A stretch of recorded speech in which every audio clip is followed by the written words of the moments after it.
लंबे समय से दयानंद आयुर्वेदिक कॉलेज में चल रहे विवाद पर उस समय विराम लग गया जब भारतीय चिकित्सा परिषद ने कॉलेज के प्राचार्य प्रोफेसर डॉक्टर त्रिपाठी के 3 वर्ष के सेवा विस्तार के फैसले पर अपनी मोहर लगा दी है। बता दें कि सन 1990 से डॉक्टर त्रिपाठी दयानंद आयुर्वेदिक कॉलेज के प्राचार्य हैं। 28 फरवरी को उनका कार्य अवधि समाप्त हो रहा था। उसके पूर्व ही उन्हें 3 वर्ष का सेवा विस्तार देने का फैसला किया गया। आयुर्वेदिक कॉलेज के पूर्व सचिव डॉक्टर पीएन पाठक ने भारतीय चिकित्सा परिषद को अपना पत्र लिखकर इस फैसले को गलत बताया था। बावजूद इसके भारतीय चिकित्सा परिषद ने डॉक्टर त्रिपाठी के 3 वर्ष के सेवा विस्तार के फैसले पर अपनी मोहर लगा दी है। वहीं इस पूरे मामले पर डॉक्टर त्रिपाठी ने पूर्व सचिव डॉक्टर पीएन पाठक पर 2 करोड़ रुपए की मानहानि का मुकदमा दर्ज कराया है। वहीं उन्होंने बताया कि डॉक्टर पीएन पाठक पर महाविद्यालय से गबन के एक मामले में उन पर जल्द ही न्यायालय से फैसला आने वाला है। आइए सुनते हैं डॉक्टर त्रिपाठी का क्या कुछ कहना है।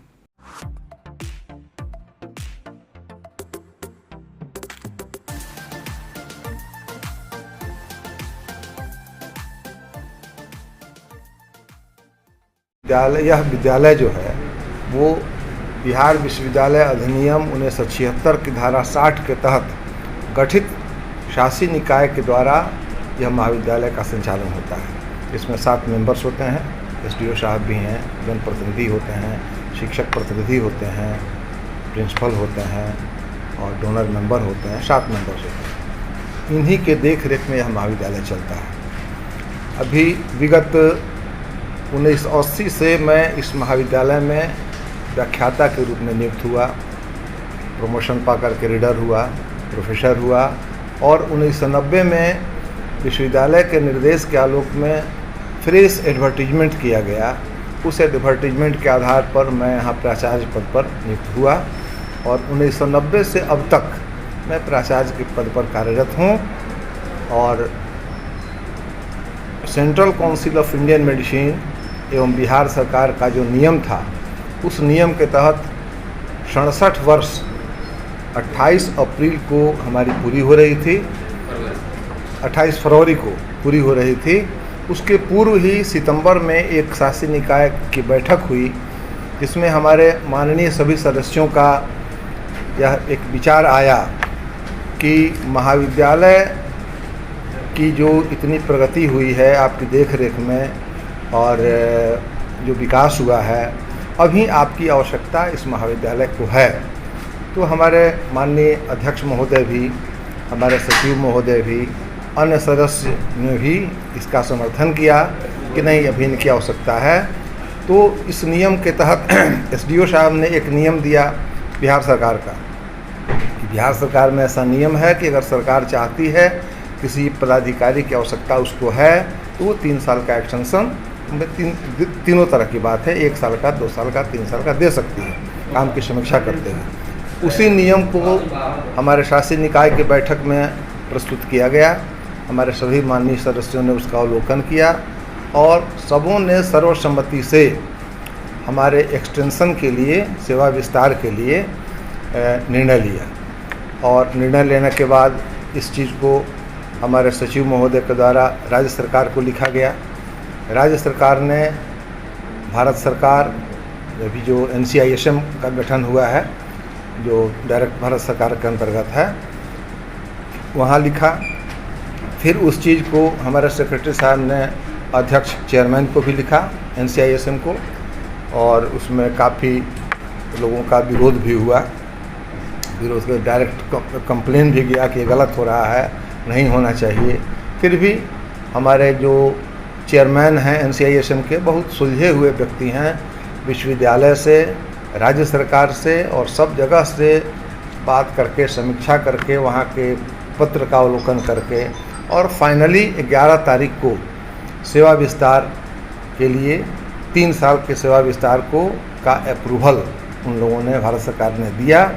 जो संभवतः मेल से यह पत्र आ गया था परसों, लेकिन अभी आज ही 1 घंटा पहले वो सचिव के नाम से ही वह पत्र है, प्रति हम लोगों को है, तो ये पत्र प्राप्त हुआ है।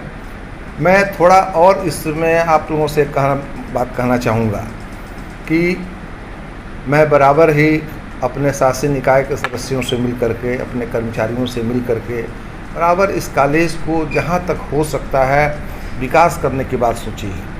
संस्थागत जहाँ कहीं भी किसी से अगर कोई विरोध भी हुआ है तो संस्थागत विरोध हुआ है, व्यक्तिगत विरोध कुछ नहीं हुआ है। लेकिन मैं थोड़ा सा जाना चाहता हूँ पीछे कि 2008 में डॉक्टर BPN पाठक जी पूर्व सचिव, जिनका न्यूज़ बराबर आप लोग देखते हैं चैनल पर, उनका कुछ विरोध चलते रहता है, उस बारे में कहना चाहूँगा कि 2008 में उनके इस तरह की एक्टिविटी, गलत एक्टिविटी यानी महाविद्यालय के विरुद्ध एक्टिविटी के चलते विश्वविद्यालय ने उनको सचिव पद से हटा दिया, एक मेंबर के रूप में वो रह गया। लेकिन फिर भी वो बात नहीं मानते थे।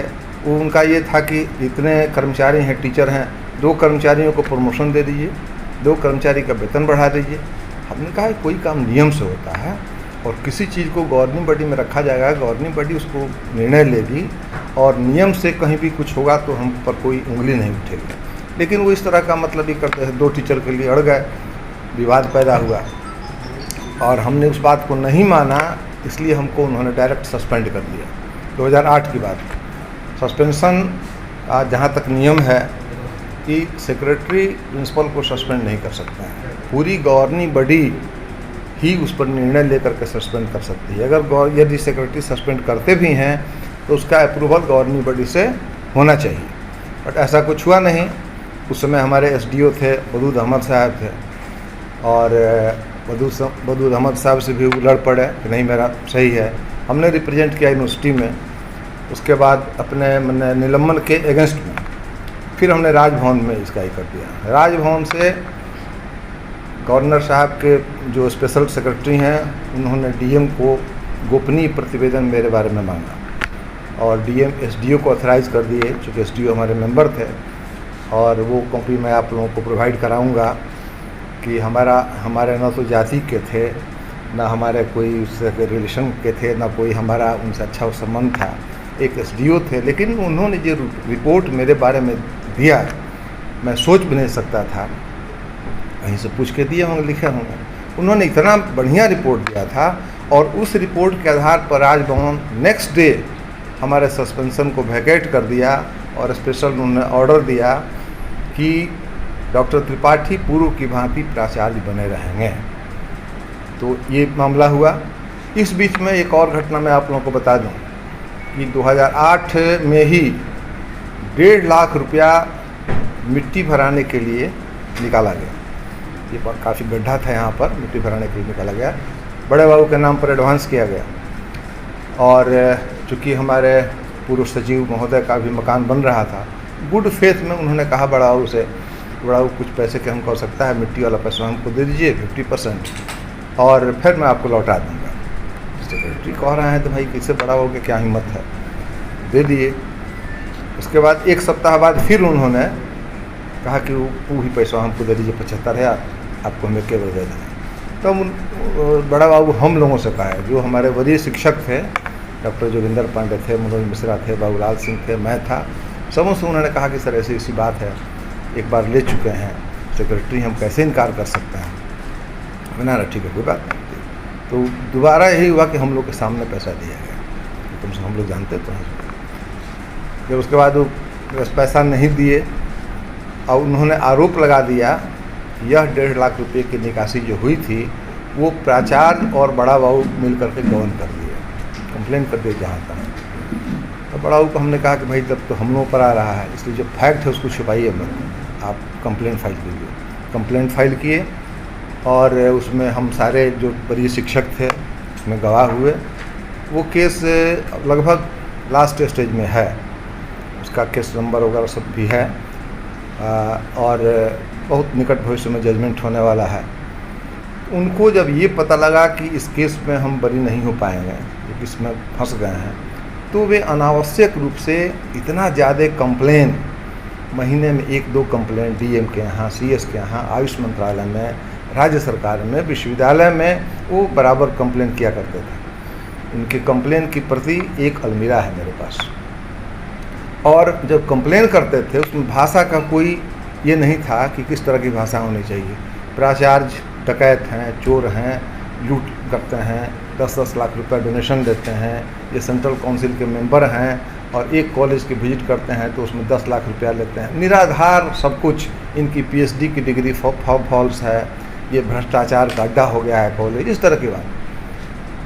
हम बहुत बर्दाश्त किए, भाई हम अगर इनसे लड़ने में लगेंगे तो हमारा कॉलेज बर्बाद होगा, हम आगे की तरफ देखें हम।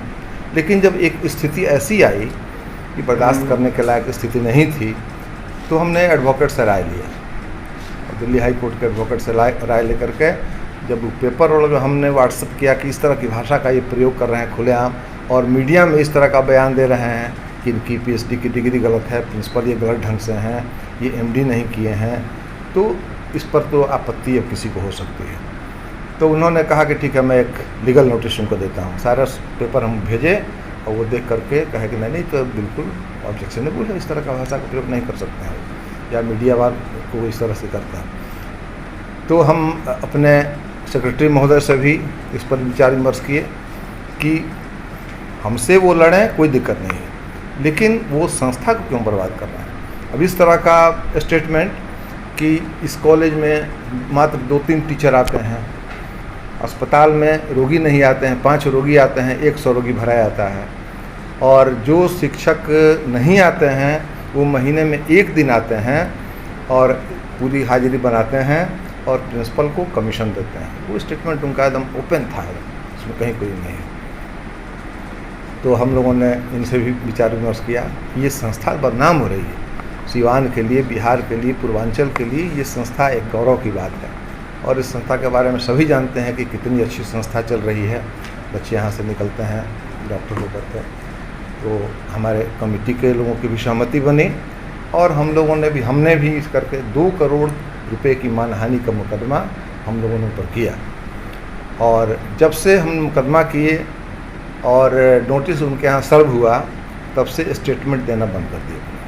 अब कुछ स्टेटमेंट नहीं, उनको वकील कहा होगा कि भाई आप फंस जाइएगा इसमें, लेकिन कुछ मीडिया के माध्यम से, इलेक्ट्रॉनिक मीडिया के माध्यम से 2-3 चैनल कुछ इस तरह के हैं जिनको अपना प्रचार प्रसार देते हैं वो महाकाल का, और या कुछ पैसा ऐसा देते हैं जो हो तो करके, और उनके माध्यम से मैंने तरह तरह की बात, अभी सेवा विस्तार पर भी जो उन्होंने स्टेटमेंट दिलवाया था बहुत ऑब्जेक्शनेबल था, लेकिन हमने उसका महत्व नहीं दिया। तो उसका महत्व नहीं देना है हमको कि वो तो एक्ट के अगेंस्ट है, ऐसे है वैसे है। हमारे कुलपति से भी उन्होंने टेलीफोनिक ये लिया था, महाचंद्र बाबू से भी लिया था। उन लोगों ने कहा कि भाई गवर्निंग बॉडी जो की है वो बिल्कुल सही की है, कहीं गलत नहीं की है। राज्य सरकार का ऐसा निर्देश था, और हम लोगों ने देखा कि इस महाविद्यालय में अभी डॉक्टर त्रिपाठी की आवश्यकता है, उनके रहने से महाविद्यालय अभी सही चलेगा और इसका विकास होगा। इसलिए पूरी कमेटी ने सेवा विस्तार का निर्णय लिया है राज्य सरकार के राज्यादेश के आलोक में। तो इसमें कहीं कोई दो बात नहीं है, लेकिन तरह तरह की बातें काफ़ी उठाई गई हुआ। तो मैंने इसलिए थोड़ा मैं आप लोगों को इसलिए पीछे ले गया कि अभी भी वो इस तरह की बात करते रहते हैं। और लेकिन एक बात है कि जब से उनको नोटिस सर्व हुआ है 2 करोड़ के मानहानि के मुकदमा में, तब से अपने स्टेटमेंट नहीं दे रहे हैं। अब वो या कुछ उस तरह का लिखा हुआ हम लोग को नहीं मिल रहा है। हाँ, एक चीज़ ज़रूर हमको पता लगा कि ये जो अध्यक्ष के यहाँ बात चल रही थी सेवा विस्तार की, सरकार, यूनिवर्सिटी, शासी निकाय के पत्र के आलोक में, तो वहाँ भी उन्होंने दिया है, कंप्लेन दिया है। और यहाँ उन्होंने ये लिखा है कि ये गवर्निंग बॉडी करप्ट है, सचिव उनके पॉकेट में है, इसलिए ऐसा होता है। तो हर जगह तो यही प्रयोग करता है। उन्होंने तो पेपर में यहाँ तक लिखा था, मैं आप लोगों को दिखा दूंगा कि डॉक्टर त्रिपाठी ऐसे व्यक्ति हैं जो MLA MP मिनिस्टर को अपने पॉकेट में रखते हैं, कोर्ट को भी ये खरीद लेते हैं। इसी शब्द पर मतलब इतना हाईलाइट हुआ उनका मुकदमा जो है कि कोर्ट को, जो उन्होंने कहा कि कोर्ट को भी खरीद लेते हैं। राजभवन से इनकी 60 गांठ है, विश्वविद्यालय से इनका, अरे भाई आप गलत कंप्लेन कीजिएगा तो वो कंप्लेन स्टेबल तो होगा नहीं, वो तो ख़त्म हो जाएगा। तो आप सबको सब पर आरोप लगाइए कि सब इनके हो गए हैं। हम सही नहीं, हम लोग नहीं रहते आज। तो ये पत्र भारत सरकार का मोहर इस पर नहीं लगता, जितना कंप्लेन लोगों ने किया था लिखित रूप से कि गलत है, ये है, वो है। तो यही मुझे कहना है। तो बहुत दिनों से मैं सोच रहा था कि एक प्रेस कॉन्फ्रेंस करके आप लोगों के बीच में बैठूं और अपनी बातों को आपसे कहूं, अपने दुख को आपसे सुनाऊं, क्योंकि आप लोग समाज के नेत्र हैं और आप लोग सभी बातों को समाज में अच्छी तरह रखते हैं, आप लोगों के बातों का प्रभाव पड़ता है, तो इसमें भी कुछ पार्टी ने जो आरोप लगाया था वो अब एक सिरे से खारिज हो गया है। जी। तो अगला कदम क्या होगा आपका? नहीं, मेरा अगला कदम तो अब हम लोग मुकदमा तो मानहानि का चल रहा है, अभी कोर्ट चूँकि डिस्टर्ब है, इसलिए नहीं तो उसमें कुछ ना कुछ हुआ होगा ही, निश्चित रूप से होगा। और एक जो पहले से केस चल रहा है उन पर गबन का, जो बड़ा बाबू ने किया था, वो केस भी फाइनल स्टेज में है, उसमें निश्चित रूप से वो मतलब दोषी पाए गए हैं।